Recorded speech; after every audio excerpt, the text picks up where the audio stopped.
Next question చూడండి.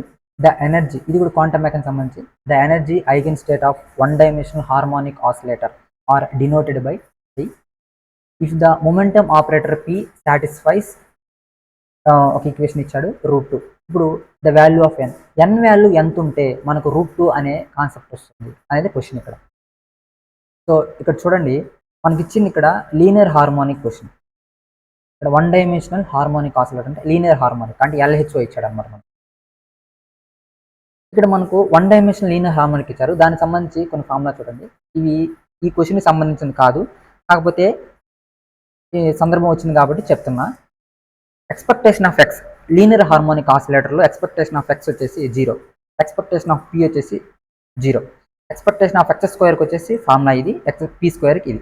So మనకి ఇచ్చింది ఏంటంటే సక్సెస్ స్టేట్స్ అనమాట, అంటే n అండ్ n+1 అలా ఉన్నప్పుడు ఏంటి అనేసి. ఇప్పుడు ఇది కూడా ఈ క్వశ్చన్కి సంబంధించింది కాదు, దీంట్లో వచ్చింది కాబట్టి చెప్తున్నా. n(x(n+1) ఎక్స్పెక్టేషన్ అయితే ఫార్ములా ఇది ఉంటుంది. అది n+1x n అయితే రివర్స్ అయినా కూడా సేమ్ అదే ఉంటుంది. కానీ మనకిచ్చింది ఇది, మనకిచ్చింది మొమెంటానికి సంబంధించింది, అంటే స్పేస్ కాదు, మనకిచ్చింది మొమెంటమ్ ఆపరేటర్. ఇక్కడ చూడండి, మొమెంటమ్ ఆపరేటర్ కాబట్టి ఇది. సో ఇది ఇంపార్టెంట్ మనకి ఈ క్వశ్చన్కి సంబంధించి. So n(p(n+1) = -i(h×m⍵/2) √n+1. మనకు n+1pn అంటే రివర్స్ ఇచ్చారు. వీటిని రివర్స్ ఇస్తే మైనస్ పోతుంది, జస్ట్ i ఉంటుంది. So i(h×m⍵/2) √n+1. సో ఇప్పుడు మనకిచ్చిన ఫార్ములాస్లో ఇక్కడ సబ్స్టిట్యూట్ చేస్తాను. ఇది కదా మనకిచ్చిన ఈక్వేషన్ క్వశ్చన్లో, దానిపైన రాసుకున్నాను. సో ఈ వాల్యూ డైరెక్ట్గా ఇక్కడ రాశాను.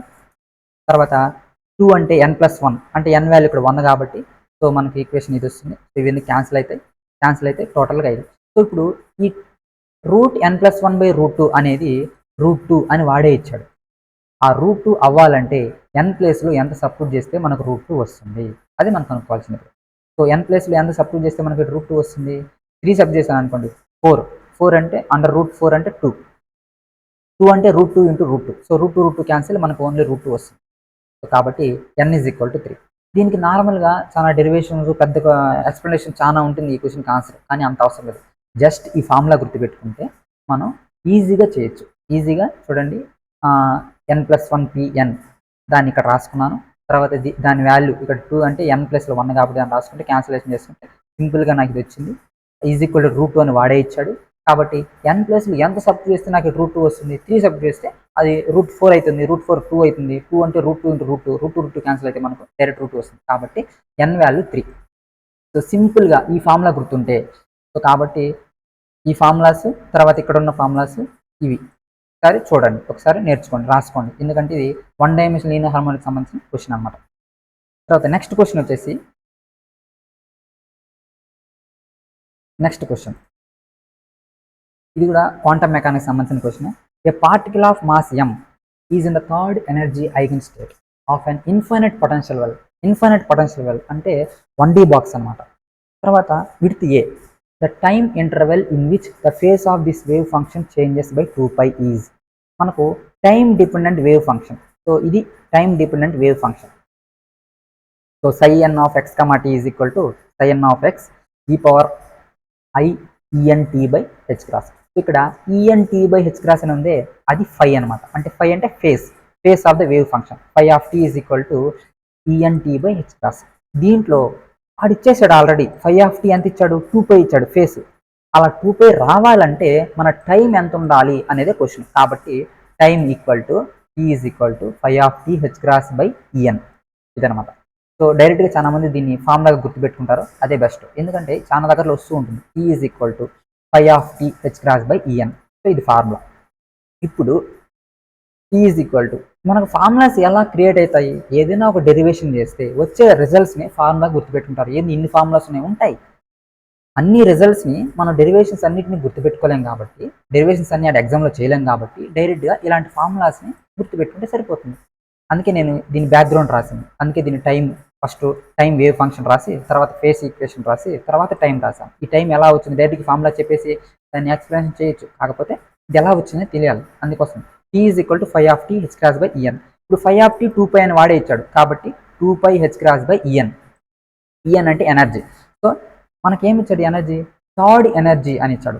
థర్డ్ ఎనర్జీ ఐగన్ స్టేట్ అంటే థర్డ్ ఎనర్జీ అంటే ఈఎన్. మనకు ఎనర్జీ ఫార్ములా ఏంటి? 1D బాక్స్కి n² π² h²/2ma². సో n ప్లేస్లో 3 సబ్ చేస్తే 9 వస్తుంది. 9 π² h²/2ma². ఇక్కడ మనకు థర్డ్ ఎనర్జీ అన్నాడు. మనకు 1D బాక్స్లో ఫస్ట్ ఎగ్జైటెడ్ స్టేట్ n = 1, తర్వాత second excited n = 2, third excited n = 3. ఇది 1D బాక్స్. అది మీరు LHOలోకి పోయింది. ఫస్ట్ ఎగ్జైటెడ్ స్టేట్ ఏమవుతుందంటే గ్రౌండ్ స్టేట్ అనేది 0 అవుతుంది. ఫస్ట్ ఎగ్జైటెడ్ స్టేట్ n = 2తో స్టార్ట్ చేస్తుంది.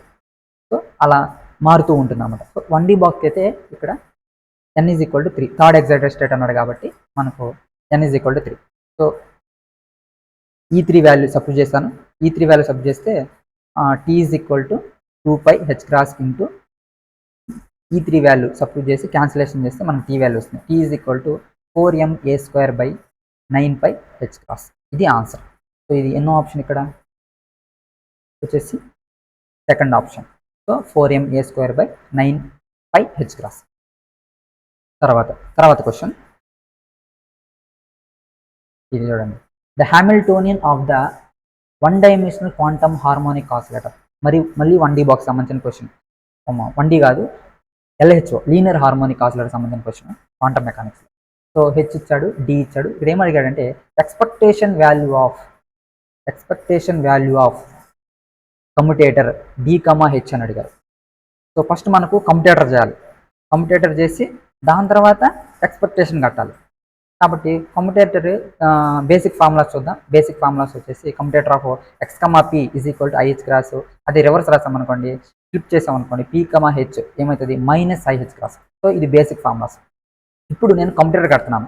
సో ముందు D రాసుకున్నాను, తర్వాత H రాసుకున్నాను. ఇప్పుడు ఈ మొత్తం టర్ము ఫస్ట్ దీంతో కమ్యుటేటర్ చేయాలి, తర్వాత ఈ మొత్తం టర్ము తర్వాత సెకండ్ దాంతో కమ్యుటేటర్ చేయాలి, తర్వాత మళ్ళీ ఈచ్ టర్ము మళ్ళీ కమ్యుటేటర్ చేయాలి, ఈచ్ టర్మ్. సో ఇలా ఇండివిజువల్గా రాసుకుంటే మీకు అర్థమవుతుంది. అందుకే నేను స్టెప్ బై స్టెప్ రాస్తాను, ఒకసారి చూడండి. ఇప్పుడు దీని మొత్తం కమ్యుటేటర్గా చేసినామంటే మనకు ఫైనల్ ఆన్సర్ వస్తుంది. సో ఇప్పుడు దీనికి మనం ఏం చేయాలి? ఎక్స్పెక్టేషన్ కట్టాలి. దీనికి మనం ఎక్స్పెక్టేషన్ కట్టాలి. ఎక్స్పెక్టేషన్ కడితే ఇప్పుడు చూడండి, expectation of p², expectation of x² వచ్చాయి మనకు వేరియబుల్స్. ఇవన్నీ కాన్స్టెంట్స్, అవన్నీ పక్కన రాసుకునేచ్చు. కాకపోతే expectation of p², expectation of x². ఇంతకుముందే నేను చెప్పాను LHOలో ఒక క్వశ్చన్ వస్తుంది, సందర్భం కాకపోయినా చెప్పాను అనేసి, సందర్భం వచ్చిందని చెప్పాను కదా. ఇక్కడ x² p² ఎక్స్పెక్టేషన్, ఈ ఫార్ములాస్ ఇప్పుడు ఇక్కడ ఉపయోగపడతాయి మనకు. సో ఆ ఫార్ములాస్ వచ్చేసి ఇది. సో LHOలో x² = expectation of x² = h×/2m ω 2n+1. p² expectation of p² = h×m ω 2n+1. మరి n వాల్యూ ఎంత? వాడు ఇచ్చాడు మన క్వశ్చన్లోని ఏమనేసి, గ్రౌండ్ స్టేట్ అని. Ground state n = 0. అది LHO కాబట్టి n = 0 గ్రౌండ్ స్టేట్. అదే మీకు 1D బాక్స్లో అనుకోండి, అది ఇన్ఫైనైట్ పొటెన్షియల్ 1D బాక్స్లో అనుకోండి, గ్రౌండ్ స్టేట్ n = 1 అవుతుంది. ఇక్కడ LHOలో మాత్రం n = 0, 0తో స్టార్ట్ అవుతుంది కాబట్టి 0 సబ్ చేసుకుంటే మనకు డైరెక్ట్గా ఈ వాల్యూసే వస్తాయి. సో ఈ వాల్యూస్ వస్తాయి అనమాట. ఈ వాల్యూస్ని డైరెక్ట్గా మనం ఇక్కడ సబ్స్టిట్యూట్ చేస్తాం, దీనిలో సబ్స్టిట్యూట్ చేస్తాం. సబ్స్టిట్యూట్ చేస్తే మనకి క్యాన్సిలేషన్ మూలంగా మనకు ఆన్సర్ 0 వస్తుంది. సో ఇలాంటి క్వశ్చన్స్ మ్యాక్సిమం 0నే ఉంటుంది. అలాగని అన్ని క్వశ్చన్స్ ఇలా 0 ఉండవు. సో కమ్యుటేటర్, సో ఇది ఒకసారి మొత్తం చూసుకోండి, మీకు అర్థమవుతుంది.